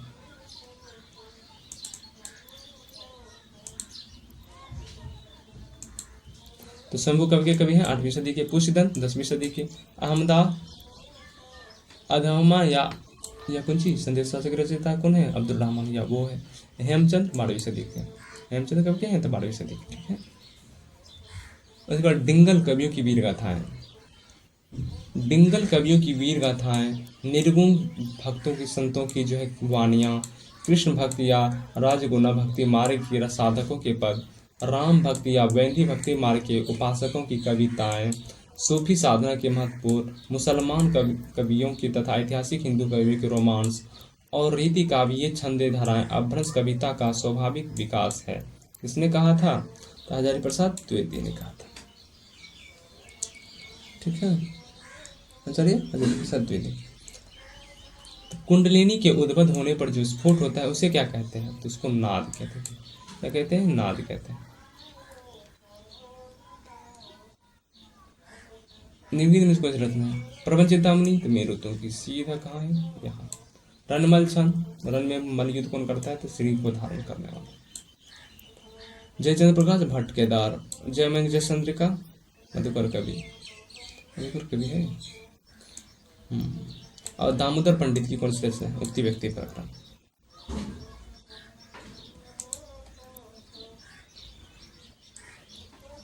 शुरू हो गया। दामोदर कवि की एक रचना बोल रहे हैं, तो लखनैन पद्मावती। ठीक है। पुरुष परीक्षा किसकी रचना है? देखो किसकी है? तो विद्यापति की। किसकी है? तो विद्यापति। विद्यापति की जो रचना मानी जाती है कितनी मानी जाती है?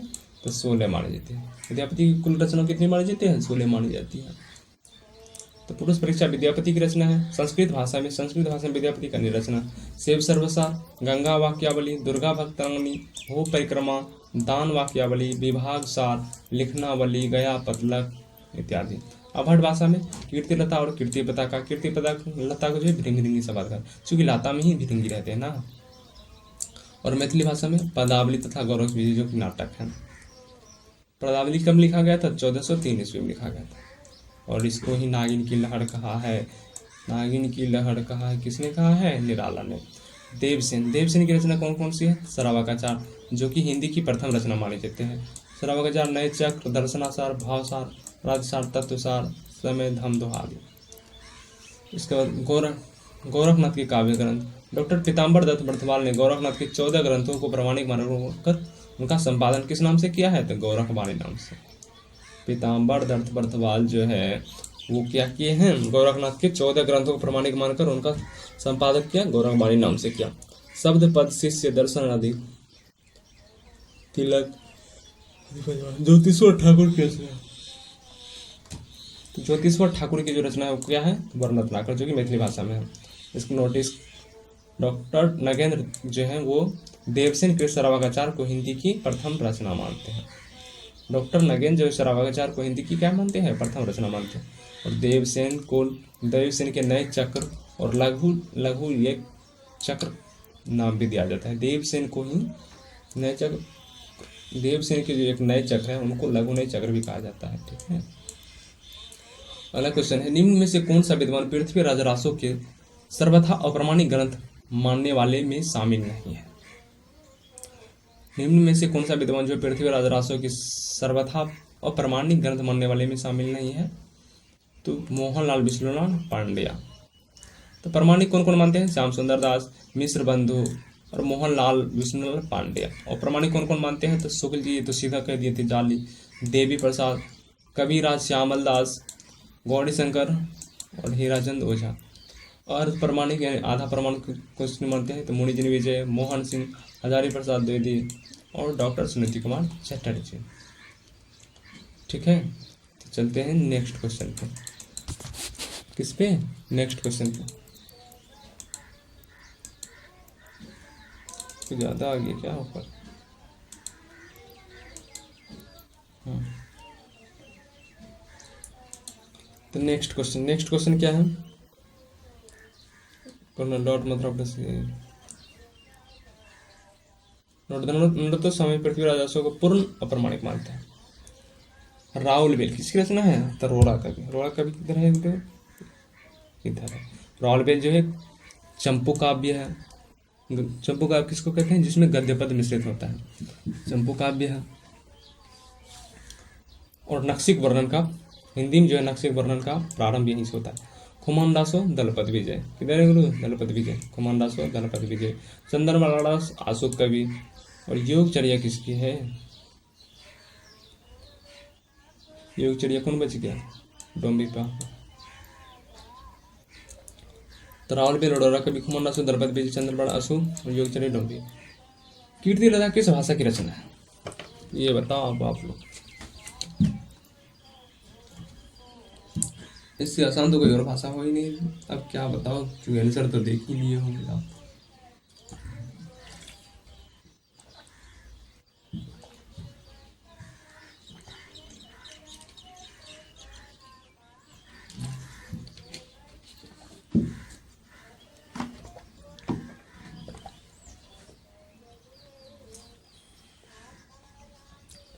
कीर्ति लता कौन सी भाषा में है?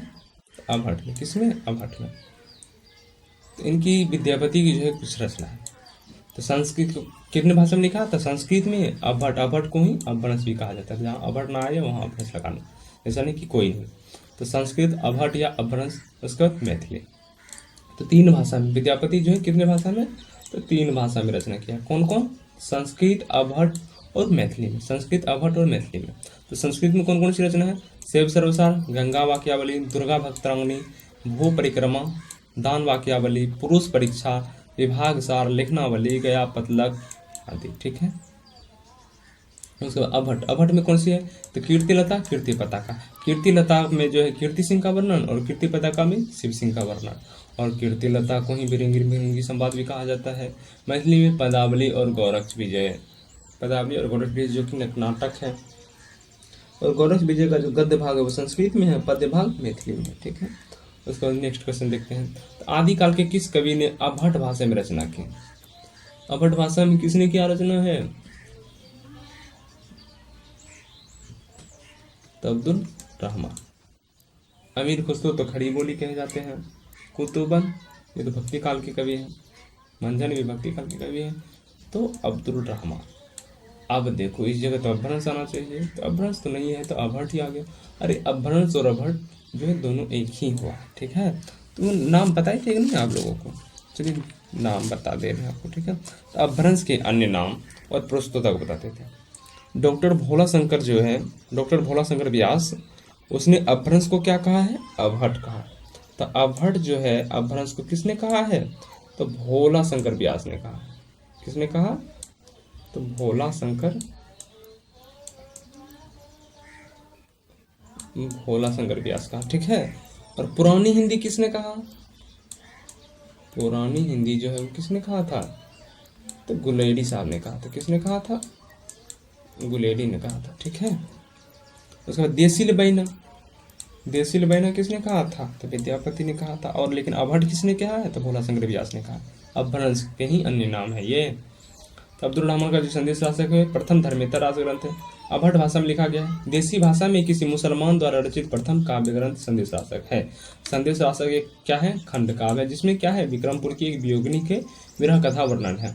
यह एक विरह काव्य है जिसमें की रचनाकाल की 12वीं शताब्दी के उत्तरार्ध यानी कि 1250 के बाद और 13वीं शताब्दी के प्रारंभ माना जाता है। जबकि मंझन एवं कुतुबन जो है अवधि तथा अमीर खुसरो खड़ी बोली के हिंदी भी थी। चलते नेक्स्ट क्वेश्चन पे। तो आदि काल को अन्य किस नाम से जाना जाता है? तो वीर गाथा काल ही करेंगे ना, ये सब तो आधुनिक काल के नाम हो गए। तो चारण काल किसने कहा था? आदि काल को वीर गाथा काल नाम दिया किसने? शुक्ल जी ने जाना जाता है। विभिन्न विद्वानों ने आदि काल का नामकरण इस प्रकार किया।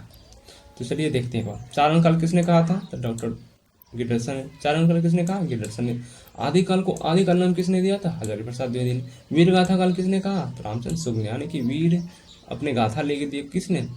रामचंद्र शुक्ल जो है अपनी गाथा लेके दिए, तो वीर गाथा काल। आरंभिक काल, तो कोई भी चीज का आरंभ या प्रारंभ करते हैं मिश्रबंधु से। मिश्रबंधु से नहीं, गणपति से। तो इसमें भी मिश्रबंधु में भी गणपति आता है ना। गणेश बिहारी, श्याम बिहारी, सुखदेव बिहारी। सिद्ध सामंत काल, राहुल संगरतायन। बीज वपन काल, कोई भी चीज का उद्भव होता है तो भगवान से होता है, तो बीज वपन काल महावीर प्रसाद द्विवेदी। और संधि काल एवं चारण काल राम कुमार वर्मा। आधार काल किसने कहा था? सुमन राजे और मोहन अवस्थी ने। ठीक है। उसके बाद है सरहप्पा, कुछ कवि है और कालक्रम। सरहप्पा 769 ईस्वी, गोरखनाथ 845 ईस्वी, हेमचंद 1088 ईस्वी ने 11वीं शताब्दी, सोमप्रभ सूरी 1184। आल्हा किस ऋतु में गाया जाता है? जो कि 50 बार बता चुके हैं। आल्हा जो है किस ऋतु में गाया जाता है? आल्हा उदर का नच कब होता है? तो वर्षाड़ी तुम होता है। कब होता है? तो वर्षाड़ी तुम होता है। आलाखंड का जो है अन्य नाम क्या है,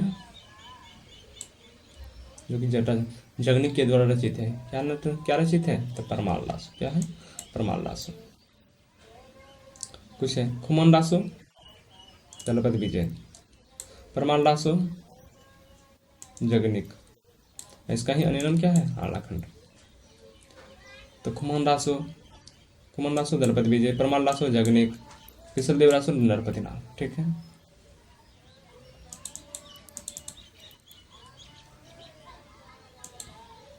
और पृथ्वीराज रासो चंद्रवरदाई। चंद्रवरदाई के पुत्र जलभट ने पूर्ण किया था। संदेश शासक अब्दुल रहमान। नोट, संदेश शासक देसी भाषा में किसी मुसलमान द्वारा रचित पहला धर्मेतर राष्ट्र ग्रंथ है। ठीक है। और किन रचनाकारों की भाषा जो सांध्या भाषा है? किन रचनाकारों की जो भाषा है वो सांध्या भाषा है? तो बौद्ध सिद्ध। सीधा यहीं लगाओ गुरु जी, सबसे पहला अद्भुत यहीं से होता है ना। तो बौद्ध सिद्धों की भाषा जो है वो सांध्या भाषा कहा जाता है। यह नाम मुनिदत्त एवं अद्युप ब्रज ने दिया है। अंतः साधारणात्मक भावनाओं को व्यक्त करने के कारण इनकी भाषा को सांध्या भाषा कहा जाता है। इन रचनाओं को उनकी काव्य भाषा के साथ सम्मिलित कीजिए। तो चार्या पद जो है वो सांध्या भाषा में होगी गुरु जी। कीर्तिलता जो है ब्रजभाषा सांध्या भाषा अपभ्रंश में। अपभ्रंश तो है नहीं तो अपभ्रंश हो जाएगा। खुसरो की पहेलियां, उसके बाद चलो ये दोनों मेले मिलाते हैं। चार्य पद बी का 3, बी का 3 किस में है? यही में। चलिए यही से क्या। तो विजयपाल रासो की रचनाकार कौन है? तो नन सिंह। उनकी भाषा क्या है? अपभ्रंश है। चढ़िया गीत को किसकी है? सरप्पा की है। सौरप्पा की है, जिसकी राशि सांध्या भाषा। कीर्तिलता जो कि अभट में लिखा गया है, अपभ्रंश भी कह देते हैं कहीं के। खुसरो की पहेलियां अमीर खुसरो की है, हिंदी में लिखा गया है। पदावली विद्यापति की है, मैथिली में। दिए गए विकल्प में कूट असंगत है क्योंकि विद्यापति की जो है कीर्तिलता अभट भाषा में है और पदावली मैथिली में।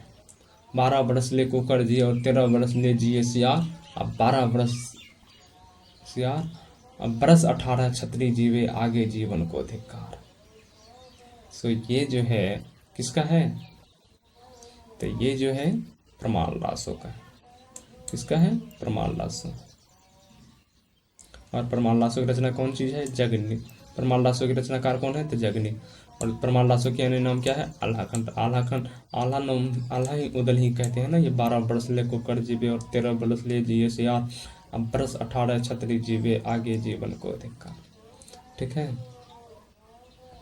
तो क्या करें, ये खत्म करें कि कुछ और ले लें? 30 क्वेश्चन तो हो ही गया है। 1 मिनट देखते हैं,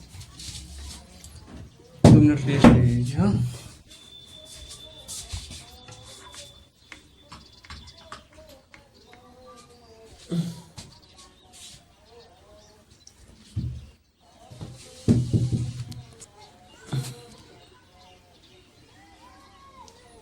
तो 10-20 क्वेश्चन और कर लेते हैं। ठीक है,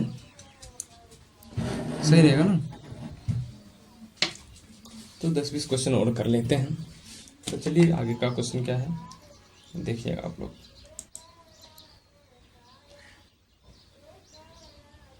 आदिकालीन साहित्य में वीर साहित्य के रचनाकार कौन है? वीर रस की रचनाओं को किस भाषा का प्रयोग किया गया?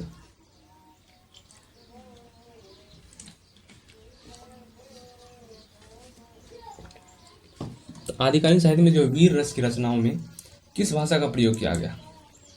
वीर रस तो डिंगल की किया गया है। पिंगल पोत से प्यार वाली भाषा, ये तो श्रृंगार वाली हो जाएगी, युद्ध वाला डिंगल वाला। ठीक है। तो आदिकाल में वीर रस की रचना में डिंगल भाषा का प्रयोग किया गया है। ये 2 भाषा का मिश्रण होता है। कौन से? डिंगल जो है अपभ्रंश प्लस राजधानी से मिलता है और पिंगल अपभ्रंश प्लस ब्रज या ब्रज प्लस राजधानी से कुछ होता है। तो पिंगल अपभ्रंश प्लस ब्रज। शब्दानुशासन के लेखक कौन है? तो हेमचंद। सिद्ध हेम या शब्दानुशासन हेमचंद की रचना। शब्दानुशासन जो है हेमचंद के व्याकरण ग्रंथ है। इनमें संस्कृत प्राकृत और अपभ्रंश तीनों का समावेश किया गया है।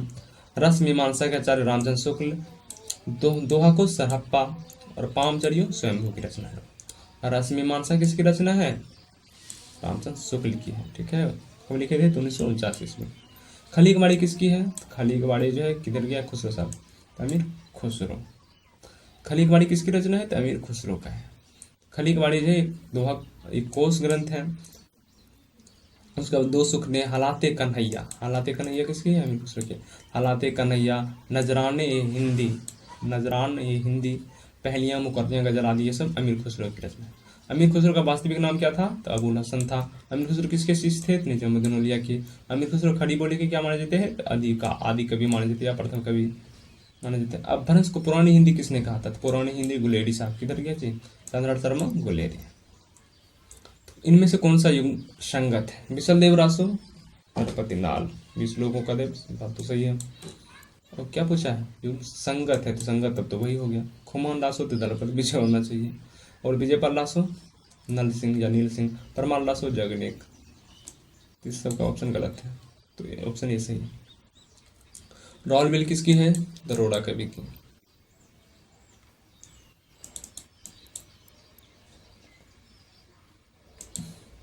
रावण वेल रोरा कवि। पृथ्वीराज रासो चंद्रप्रदाय की। उक्ति व्यक्ति पर रखना दामोदर शर्मा। उसके पाम चढ़ियो स्वयंभू की। रासो शब्द की उत्पत्ति रसायन से किसने मानी है? जो कि अभी बताए ही थे आपको। रासो जो है शब्द की उत्पत्ति रसायन से किसने मानी है? बताए थे ना। तो रसायन से जो शुक्ल जी ने माने। शुक्ल जी क्या माने हैं?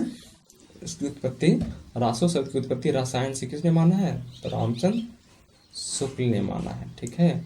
और गारसादा तासी किससे माना है? गारसादा तासी जो किससे माना है? तो गारसादा तासी जो है राजस्वी से माना है। और रासक से हजारी प्रसाद द्विवेदी ने माना है। ये तो होगा। रसायन से आचार्य रामचंद्र शुक्ल ने माना है। रासो की उत्पत्ति जो है रसायन से आचार्य रामचंद्र शुक्ल ने माना है। राजस्वी से गारसादा तासी। और राजयश से हरिप्रसाद शास्त्री। और रासक से नरोत्तम स्वामी।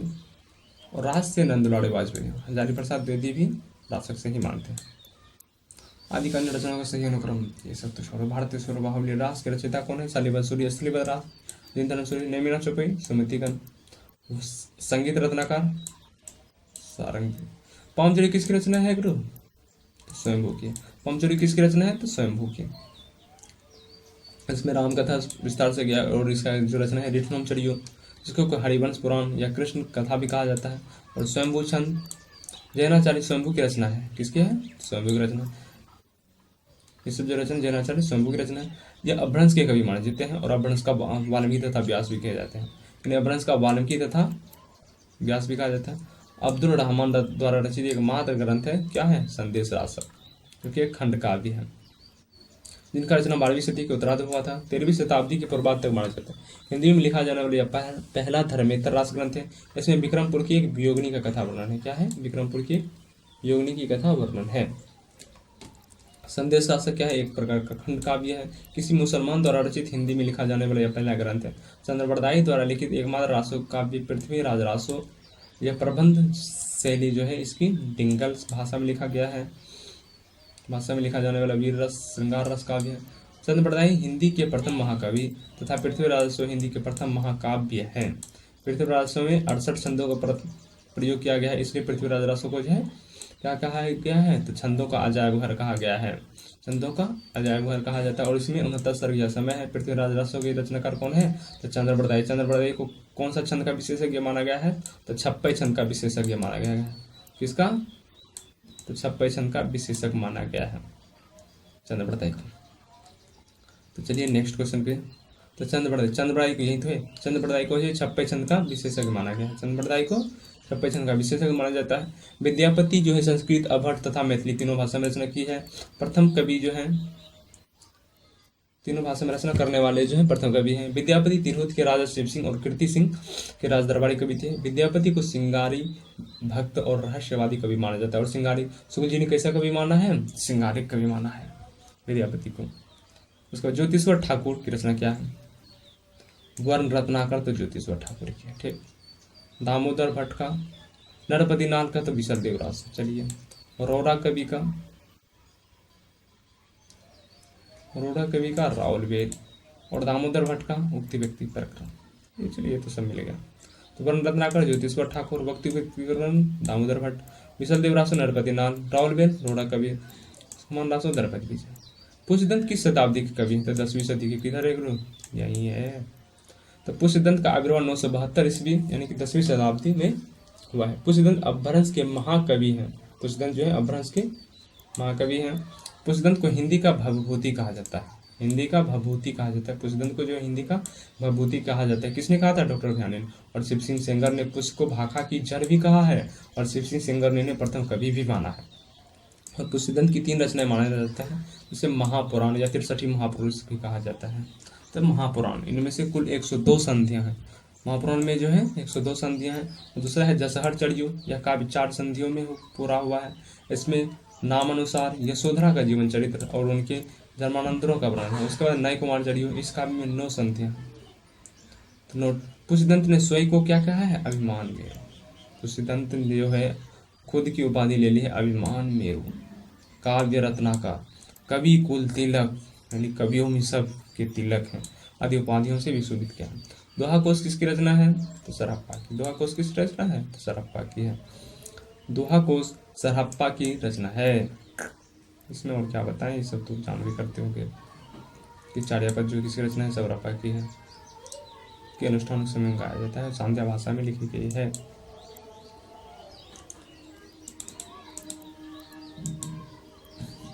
चलिए अगला क्वेश्चन भी चलते हैं। नोट करके कुछ है। महामहोह विद्या हरप्रसाद शास्त्री ने बोधगण और दोहा में सरहप्पा और कृष्णाचार्य का दोहा संग्रहित किया गया है। किसमें? बोधगण और दोहा में। इसे प्राचीन बंगला भी कहा जाता है। क्या कहा जाता है? बोधगण और दोहा को प्राचीन बंगला भी कहा जाता है। दोहा कोश में तिलोत्पा, सरहप्पा, कन्हप्पा के दोहों को संग्रहित किया गया है, जिसका संपादन किसने किया था? प्रबोधचंद्र बागची ने किया था।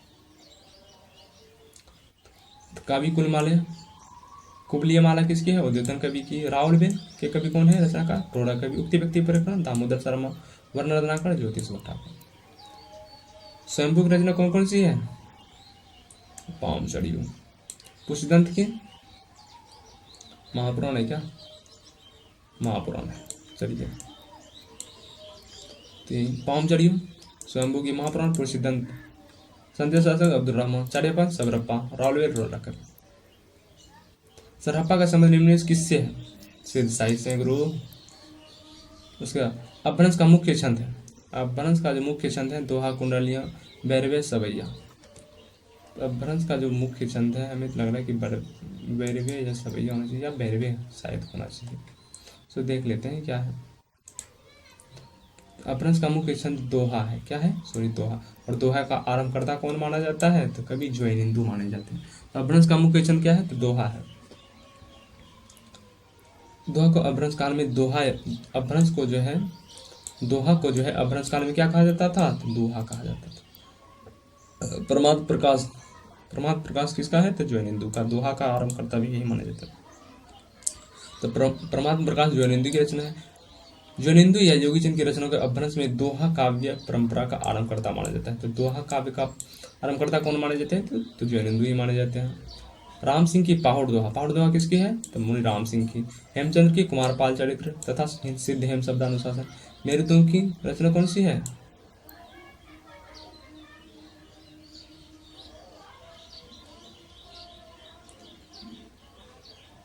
मेरुदंड की रचना कौन सी है?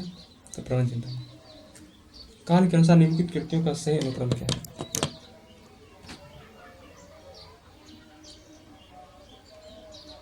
तो चलिए दोस्तों, आज के लिए जो है हम लोग यहीं तक रखते हैं, ठीक है?